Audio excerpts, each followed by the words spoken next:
Hey legal professionals, thank you so much for coming back to my channel. Here at Legally Techie, we show you how to use Google Workspace for your law firm or solo practice. Today I'm going to show you how exactly to change your calendar status within Google Chat so that those within your law firm can easily see, identify the right time to message you or contact you, and also see what exactly is your status. This is important because it allows those within your law firm to easily see your status and if you're available to talk or be able to meet up for a quick meeting. So within your Gmail, you can go ahead and click on the active button and you can add a status. From there, you can go ahead and put in a hearing or at court.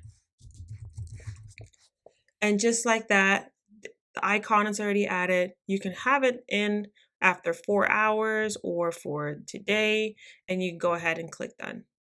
Chats with you, they can go ahead and see that you're at court. So that's how you go ahead and change your calendar status so those within your firm can see exactly what's going on. So thank you so much for watching. Please share, like, subscribe, and if you have any questions, go ahead and put them in the comments below, and I'll do my best to answer them for you.